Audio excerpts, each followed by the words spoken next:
తెలంగాణ నేల దశాబ్దాల పాటు దాహంతో అలమటించిన నేల. అపర భగీరథుడి సంకల్పం తోడైతే గాని గంగమ్మ గడప తొక్కదని నమ్మిన నేల. ఆ నమ్మకానికి ప్రతిరూపమే కాళేశ్వరం. ఇది కేవలం స్టీలు సిమెంటుతో కట్టిన కట్టడం కాదు, 4 కోట్ల తెలంగాణ ప్రజల ఆశల సౌధం.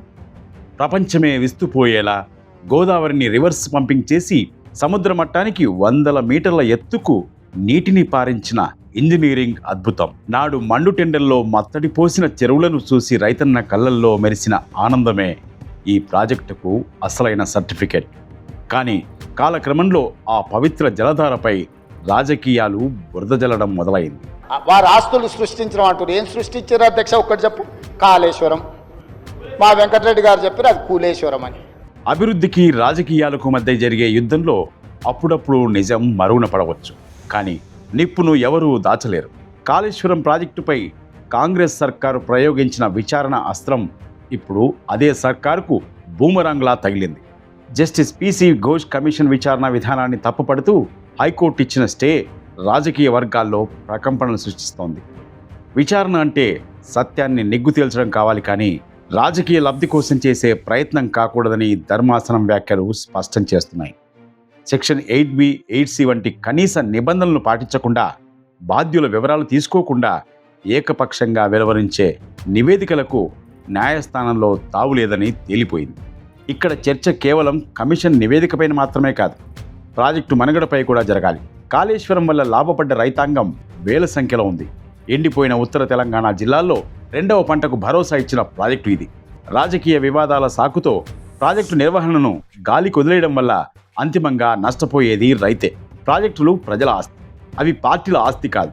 తప్పులుంటే విచారణ జరగాలి, లోపాలుంటే సరిదిద్దాలి. కానీ ఆ సాకుతో లక్షల ఎకరాలకు అందాల్సిన నీటిని నిలిపివేయడం ఏ రాజ్యాంగ సూత్రం కిందికి వస్తుంది? అంచనాలు మార్చి 1,00,000 కోట్లు దిగమింగుతువి.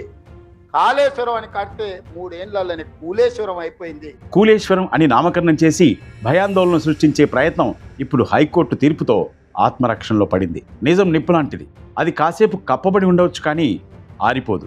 ఇవాళ కూలింది కాళేశ్వరం కాదు, కేసీఆర్ గారి మీద మీరు చేసిన కుట్రలు, మీ కుటిల ప్రయత్నాలు నేటితో కూలిపోయాయి.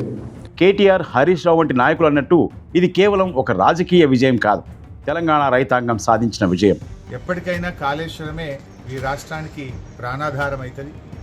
హైదరాబాద్తో సహా మరి 70% తెలంగాణకు త్రాగునీరు అందించే ప్రాజెక్టు కాళేశ్వరం ప్రాజెక్టు. మరి దాదాపు 37 లక్షల ఎకరాలకు సాగునీరు అందించే ప్రాజెక్టు కాళేశ్వరం ప్రాజెక్టు. రాజకీయాలకు అనేక అవకాశాలు ఉన్నాయి, రాజకీయాలు చేయడానికి అనేక వేదికలు ఉన్నాయి, కానీ రాష్ట్ర ప్రయోజనాలను ఫలంగా పెట్టి రాజకీయాలు చేయకూడదు. కాళేశ్వరం అంటే గంగమ్మ పాదాల చెంత తెలంగాణ చేసిన పూజ. ఎవరు ఎన్ని కుట్రలు చేసినా, ఎంతటి దుష్ప్రచారం చేసినా, పచ్చని పొలాలు, నిండుగా ఉన్న జలాశయాలే ఈ ప్రాజెక్టు గొప్పతనాన్ని చాటుతూనే ఉంటాయి. రాజకీయ కక్షల కోసం ప్రాజెక్టులను బలిపీఠం ఎక్కించకుండా ప్రజల ప్రయోజనాలే పరమావధిగా పాలన సాగాలని ఈ తీర్పు గుర్తు చేస్తోంది. ముమ్మాటికి కాళేశ్వరం తెలంగాణకు ప్రాణేశ్వరమే. సత్యం వెలుగులోకి వచ్చింది.